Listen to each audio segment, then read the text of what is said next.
Here's the image that I gave the model.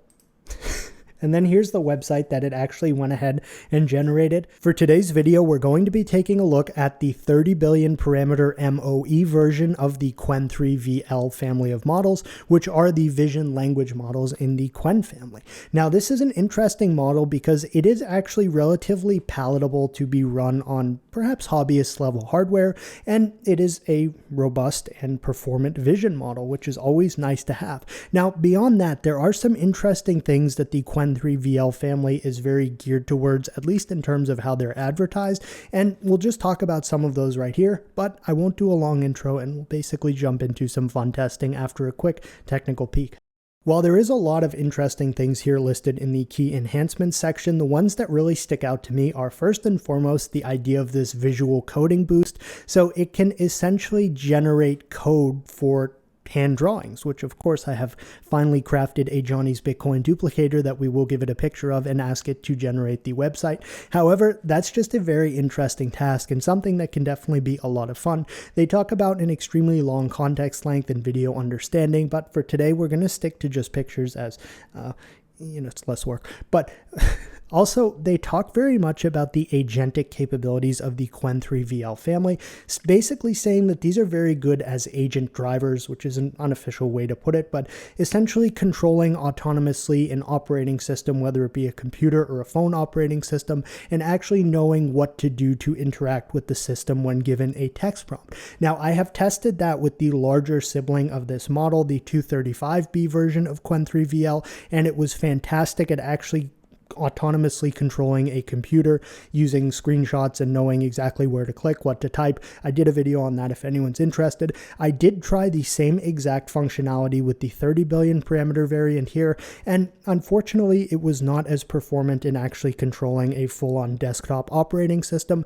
But in the benchmark JPEG here, not only do they say this compares relatively favorably to the previous version 72 billion parameter dense model for Qwen 2.5 VL, but they actually specifically mention some Android use benchmarks here. So I have an Android repository that controls the phone through ADB using a vision language model that I actually built with a Qwen 2.5 VL. So I am extremely interested in testing this model with that, which will probably come in a subsequent video. Here's our simple little vibe-coded web interface, and we can see the models loading in right now, so keep an eye on the video RAM, which will probably settle at around 60 gigs utilized once the model is loaded in. And once that's done, we'll go ahead and give it our first test, which is to go ahead and try something here. Oh, okay, the system's frozen, that's okay. Which I found to be very exciting, which is the visual coding boost. So it can generate snippets of code from images and videos, which I find to be quite interesting. So given that I am excited about that, our first test is going to be to give it this finely hand-drawn wireframe of Johnny's Bitcoin duplicator website, and we're going to instruct it to turn this image into an actual coded website. All right, we're just inputting our image right here, which we can see, and I do have it set to resize the images smaller because if you don't, it will likely out of memory, which it was doing prior. And I'm just going to instruct it to turn this wireframe into a website with HTML and CSS. Now keep in mind this is going to be rather slow in its responses, but it is set to stream the response, so we're really going to see this word by word appear.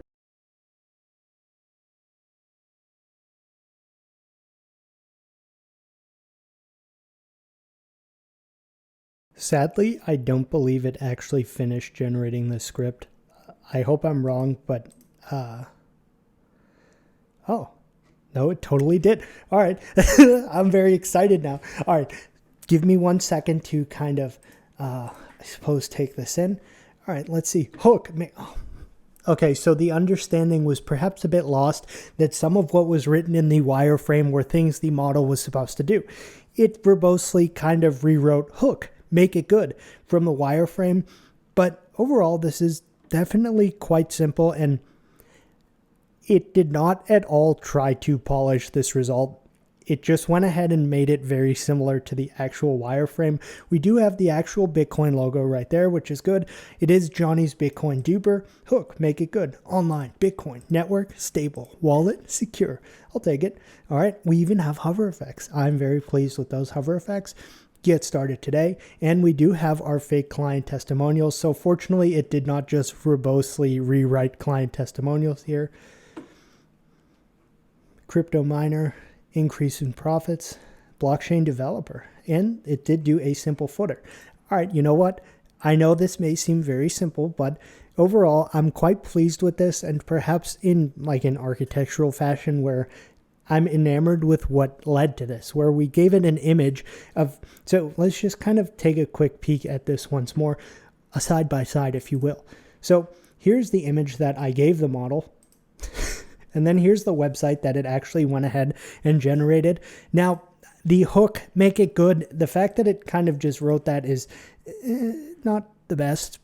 It was very literal in its interpretation of some things in this wireframe. However, we do have fake testimonials. We do have a footer, service stats, which we have right here. And it did. I'm okay with this. I'm pleased with this result. All right. Well, now, that was rather slow, but let's just go ahead now and try another image. Perhaps maybe something funny. Okay, so here's a photo of my channel, and I'm going to say to it, I may regret this, give a scathing review of this channel. So I have, of course, just given it a photo from my YouTube channel and have said, give a scathing critique of this channel. Now, fortunately, this should not take as long, and it does stream the response, so we'll actually be able to watch this one in real time, which may or may not be a net positive, and we'll just go ahead and see what happens. Obviously, the prompt processing will need to occur prior to getting any... Oh, okay. It's not a bait and switch. That's what I do. It's a first test. That's why those don't have open source on the thumbnail, you All right, here's a suggestion for folks. If you want to build up your resilience, you can give a vision model, specifically Qwen3 VL, an image of yourself or something you've made and ask it to give a scathing critique of it. And you will, if you probably do this 100 times, you will build up some level of resilience to negative critiques.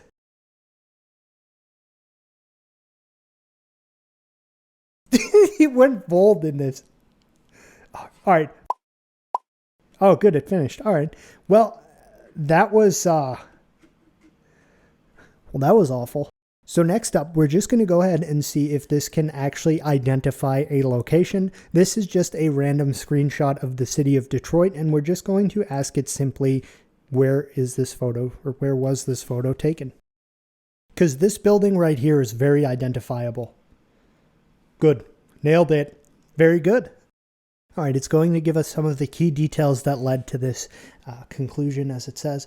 Okay, the water, it's definitely going to be, I think that's GM headquarters building right there. It's kind of a iconic design with one big tube in the middle and then 4 small tubes around it, rectangles, should be said.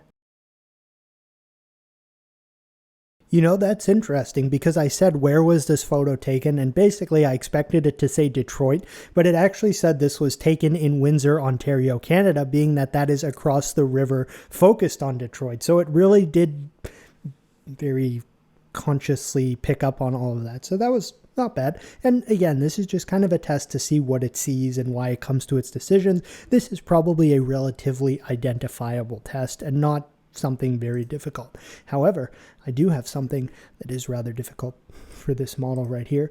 So we're going to give it this and say, please explain the humor in this meme. And we'll see what it does.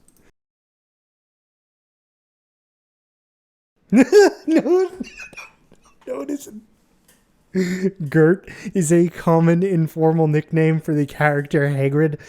I don't think that's the case. I've noticed so far in my few sample size of, I think, 3 or 4 tests here, that it likes to kind of culminate its answer by saying something like, in conclusion, in essence, or something just kind of giving its final statement and why it came to a singular decision or conclusion about something. Interesting. So we have learned that Hagrid is nicknamed Gert. So I'm saying caption this image as if it were in a book. That is, of course, me speaking to my NVIDIA Jetson-powered social robot, which you can buy as a kit on ominousindustries.com, or you can go on GitHub and build one for free. So, all right.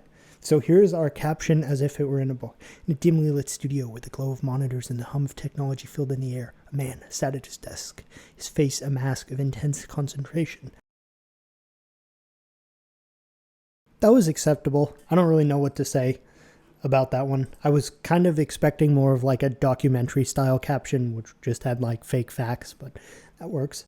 Here we go. So here is the actual like architecture image from the Hugging Face model card here. So we're going to ask it for a scathing critique of this graphic. Let's see if we can get it to perform a self-burn.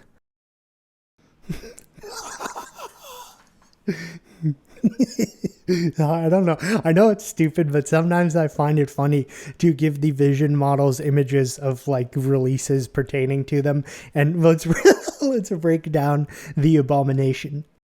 This thing is really, it can be extremely tool-like, I will say. Just imagine having this like a bot just crawling the internet and leaving comments in this style on like things people post. I mean, I'm sure it's already happening, but the deep stack block is a particularly egregious example. All right, another fine scathing critique from Qwen3 VL. The last thing I'm going to do is give it a rather confusing photo of myself sitting at a dinner table with a motorcycle taken outside, and just ask it to write a poem about this image. And we'll see how well it does in terms of like creativity. Ooh, I thought it was going to rhyme sound with sound, but it didn't. It said unbound. That was good. That impressed me. That was a fantastic poem. I'm not fully joking either. That was actually quite well done. I was very pleased with this, to the point where I was so pleased we're going to do one more. So we've asked it, which of these robots do you identify more with as a Oh, are we getting a refusal? Oh, it's asking me. It posed a question to me. I like that, actually. I to be honest with you, I think the like ability to send multiple messages might be broken. Neither, they are both. Ah, all right, well. So overall, that is going to conclude a simple and lighthearted test of Qwen3 VL 30B-A3B-instruct. There is also a thinking variant of this I probably should have mentioned in the introduction, but albeit, this is overall, I will say I was actually fairly impressed with some of the things I saw. Of course, I was not running a quantized version of this model, so obviously results would be dependent upon things like that. However, overall, it did a decent job. It had some nice creativity to it as well, beyond just being able to kind of understand and give information about visual input. So this is an interesting model, and I am very excited to test some of its touted Android use capabilities, which I will absolutely be doing in the near future. So with that, that is going to conclude today's video. If you have any questions, please feel free to subscribe and then leave them. And thanks for watching.